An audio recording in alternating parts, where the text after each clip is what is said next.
कोशिका सेल के बारे में पढ़ेंगे।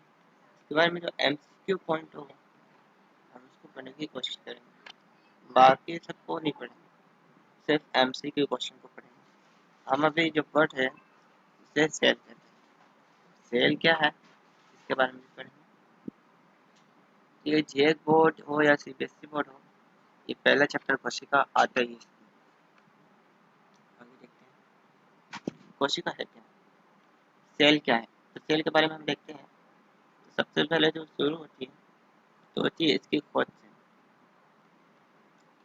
कोशिका की खोज, कोशिका है क्या, कोशिका की खोज किसने किया, ये बहुत जो है एमसीक्यू टॉपिक है कोशिका की खोज।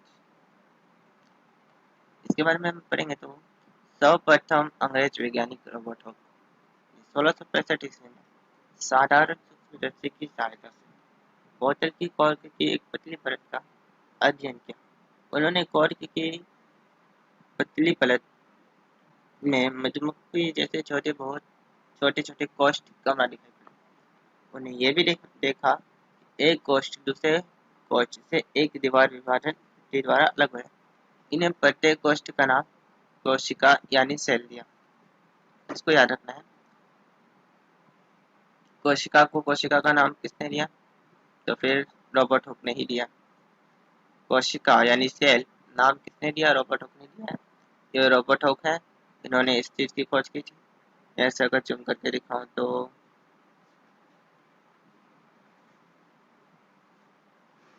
ये है कोशिका।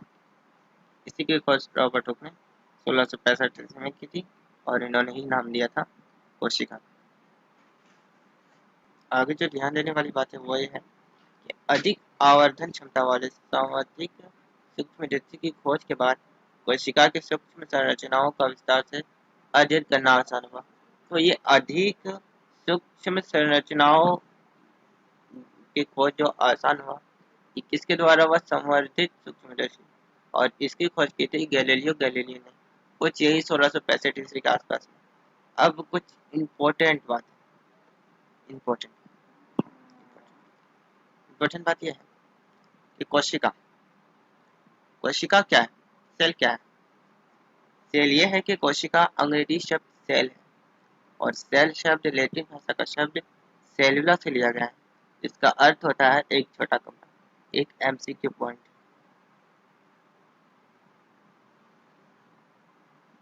Right, next.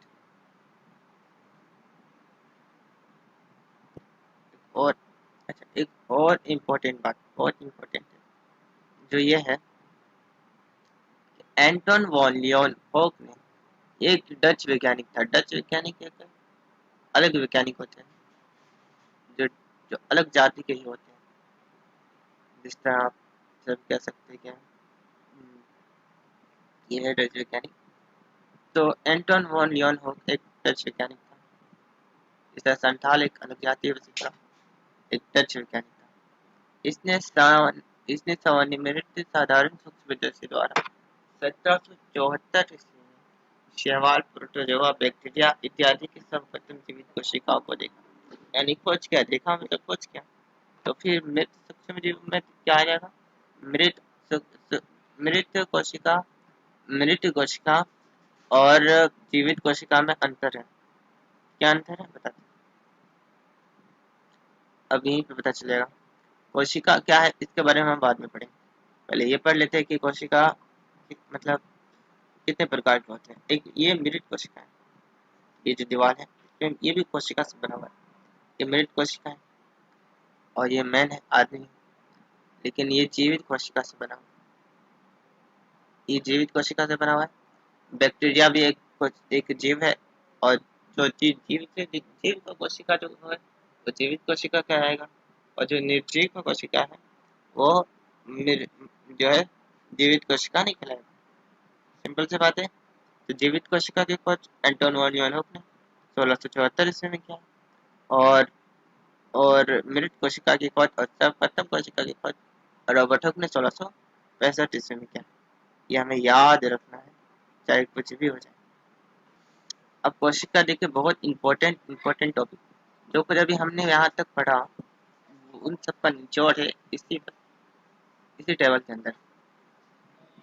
इसको हम समझने का प्रयास करेंगे। देखिए, अब हम ये कह सकते हैं कि कोशिका सजीवों के शरीर की वो सबसे छोटी रचनात्मक और क्रियात्मक इकाई है, इस स्वतंत्र रूप से जीवन की क्रियाओं को चलाने की क्षमता रखती है। कोशिका विभिन्न पदार्थों का वो सूक्ष्म संगठित रूप है जो क्षमता जनन का सामर्थ्य रखती है।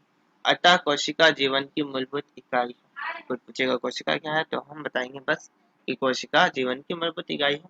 इस दो पॉइंट को हम हमेशा याद रखेंगे, इट्स वेरी इंपॉर्टेंट। ओके, चलिए नेक्स्ट देखते हैं।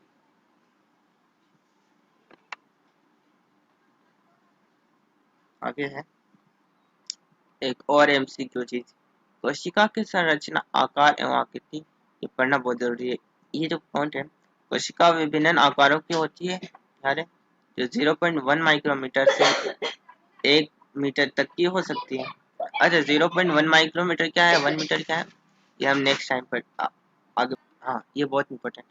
माइक्रोप्लाज्मा नामक जीवाणु की कोशिका का आकार सबसे छोटा है, ओवर इन वन पूरी दुनिया में माइक्रोप्लाज्मा नामक जीवाणु की कोशिका सबसे छोटा, जो 0.1 माइक्रोमीटर का होता है।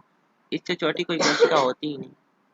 और बड़ी कोशिका पूछेगा तो पूछेगा, शुद्ध मुर्ग का अंडा होता है जिसकी लंबाई 17 सेंटीमीटर तथा चौड़ाई 13 सेंटीमीटर तक होती है। ये एक एमसीक्यू है जो एग्जाम में पूछा गया है, इसको याद रखना है। और मानव शरीर की सबसे लंबी कोशिका तंत्रिका कोशिका 9 सेल होती है, जो 1 मीटर से लंबी हो सकती है, जैसा भी मैं दिखाऊं। आगे बढ़ के, कोशिका अनेक आकृति जैसे गोलाकार, चौकार, बहुभुजाकार, अंडाकार एवं अनियमित आकार की होती हैं। आगे अभी हम नर्व सेल देखते हैं, तंत्रिका कोशिका देखते हैं कि वो किस प्रकार का दिखता है। तो हम देखें, कोशिका विभिन्न आकृति का होता है। यह रक्त कोशिका है जो खून में पाया जाता है। ये पेशी कोशिका है जो हमारे हाथ पैर की मांसपेशियों में पाया जाता है। और ये तंत्रिका कोशिका है, नर्व सेल है, जो 1 मीटर से भी ज्यादा लंबी हो सकती है। अब बोलते कि कोशिका बनती कैसे है, तो इसके बारे में हम थोड़ा सा डिटेल से पढ़ लेते हैं। ये लास्ट टॉपिक रहेगा आज का। आइए जाने उत्तर को, ठीक है। फिर इसे हम बेसिकली कह सकते हैं कि कोशिकाओं का समूह जिसकी रचना, उद्गम तथा कार्य समान, वो मिलकर एक उत्तक बनते हैं। क्या बनते हैं? जिसकी रचना, कार्य, उद्गम समान हो, वो उत्तक बनते हैं। और फिर उद्गम बनते दो या दो से अधिक उत्तक टिश्यूज सम्मिलित होकर अंगों, कोशिकाओं का समूह जिसकी रचना, उद्गम तथा कार्य समान हो, वो मिलकर उत्तक बनाते हैं। दो या उससे अधिक टिश्यूज उत्तक मिलकर सम्मिलित होकर अंगों का निर्माण करते हैं। ठीक है, यहाँ तक ठीक है। ये अंग एक या अधिक कार्यों को संपादित करते हैं। शरीर के सभी अंग मिलकर जीवन संबंधित सभी क्रियाओं को पूर्ण करते हैं। ऐसे जीव बहुकोशिकी मल्टीपल सेलुलर कहलाते हैं। फॉर एग्जाम्पल, कोशिका, कोशिका से उत्तक, उत्तक से अंग, अंग से अंग तत्व और अंग, सारे अंग तत्व मिलकर जीव।